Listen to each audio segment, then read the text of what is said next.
Mojuro, Boruto, a concept of names that both end with the letter O, and how similar Jujutsu Kaisen's Mojuro is to Boruto, at least until you see these 4 facts. I'm Nim without the E, and I'm not a hater of the JJK Mojuro series or anything like that. In fact, I'm also a fan of Jujutsu Kaisen itself. After a few days of its release, I've already read every panel. And of course, after rereading the manga multiple times, I noticed a familiar similarity. So let's talk about 4 similarities between Boruto and Mojuro.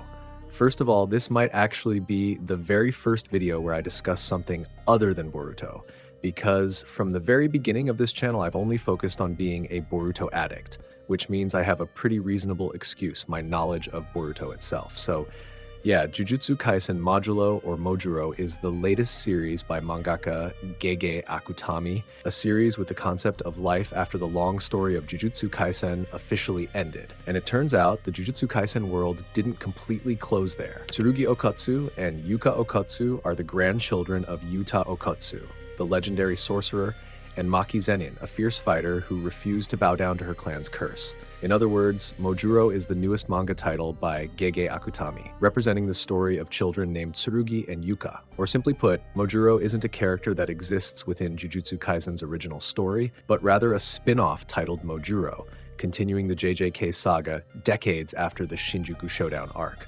But if I got anything wrong, let me know in the comments. So yeah. Starting with a concept similar to Boruto, Mojuro or Modulo is more about a further generation. In other words, if Boruto is a continuation as Naruto's son, in the Mojuro manga, the characters are actually descendants of old heroes. More precisely, they are the grandchildren, not the children, of Yuta and Maki. And if we pay attention to how Okotsu Tsurugi and Okotsu Yuka, they are essentially the same representatives as Himawari and Boruto. That is, they are both from the same legendary bloodline of their era. Naruto is the savior of the shinobi world, with Hinata supporting him from behind. Of course, each character's role is different, but they share the same goal. Furthermore, if we observe how Boruto's story unfolds, these 2 characters play a very important role in supporting each other. The same goes for Tsurugi and Yuka. Ultimately, everything points to one thing: the next generation. The second is a concept where the villain doesn't only come from the sorcerer race, but from an alien entity far beyond Earth.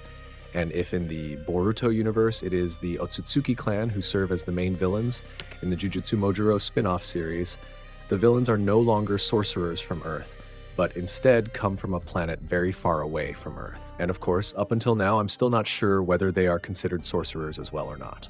30,000 meters above Nevada, a living extraterrestrial being identifying itself as Simurian has appeared. Accompanied by a mothership known as Naunax, it has brought nearly 50,000 compatriots. They are seeking sanctuary as refugees. And once again, although in the world of Boruto this is different in terms of numbers and purpose, the aliens, or Otsutsuki, who come to Earth share the same goal. Although it was initially explained that they are merely refugees hoping to be accepted on Earth, there is no guarantee that they will not turn out to be evil. Is that correct?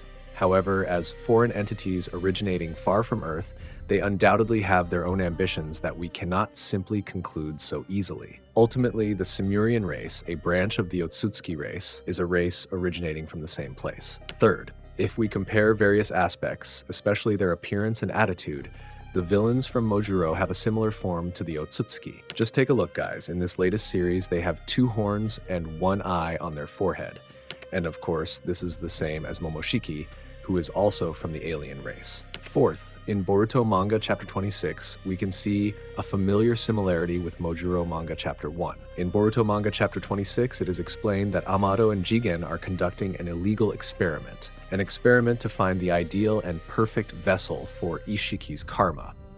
And yes, of the many illegal experiments, kawaki was the most ideal. Aside from the concept of human trafficking in the manga, there is also the idea of illegal experiments, which serves as one of the main plot points. Then, in the Mojuro series, there's a scene that, if I'm wrong, please correct me, but one thing is certain. In the era after life had passed, around the year 2086, the world faced a crisis. A crisis of cursed energy that was gradually weakening and running out. I don't know this person's real name, but what's clear is that in the middle of that crisis, he came up with a crazy idea of using children as an additional resource. In other words, the reason they kidnapped and trafficked children could also be interpreted as those children being victims of illegal experiments. And as a final conclusion, from all these similarities, we can see one clear pattern. Both Boruto and Mojuro are works that try to answer the same question. What happened after the era of legends ended? Is that right? And the answer is to reveal a villain whose existence is far from Earth. Naruto was once described as the hero who united the shinobi world, while Yuta and Maki are known as symbols of a strong generation that fought against family curses and darkness in the world of Jujutsu. However, the world never truly stops just because one generation has ended. There will always be a new generation born, bringing with it hopes, burdens, and problems that are far more complicated than before. Boruto lives in his father's shadow. Everyone compares him to Naruto, as if he has no identity of his own, and that's also what Tsurugi and Yuka experience. They were born from extraordinary bloodlines, but precisely because of that, they have to fight harder to prove themselves. This is what is called legacy pressure, something that makes Mojuro's story feel very close to Boruto's story. Additionally, the similarities in the villains are no coincidence. Both Otsutsuki and Simurian are depicted as alien entities with unimaginable power coming from outside Earth, bringing mystery and possibly a great threat. Believe it or not, guys, all of this can change due to ambition and betrayal, right? So the greatest threats in the future don't always come from within, but rather from outside. And it is the new generation of humans who will be at the forefront of facing them. Illegal experiments, human trafficking, and energy crises are real examples that the post-war world is never truly peaceful. Even when the previous generation of heroes has given everything, new problems always arise, with different faces and forms. So in the end, Mojuro and Boruto are not just spin-offs or sequels. They are mirrors, showing how each generation will always have far more complex problems. Because when one legend ends, there is always a new story that begins. And that story, whether in the world of shinobi or the world of jujutsu, is always about one thing: the next generation. Yep, and it needs to be emphasized very strongly that I am not a hater and do not consider the Mojuro or Modulo manga to be plagiarized from Boruto itself. No, not at all. Because honestly, I am just a neutral person and an enthusiast of many manga and anime without being a fanatic fan. And again, this is just entertainment. However, if there are some points that are wrong, please let me know. But what do you think? Is this manga worth reviewing? Please let me know. So yeah, thank you for watching, liking, and subscribing. I'm Nim without the E. See you in the next episode. Bye-bye, Data Bio.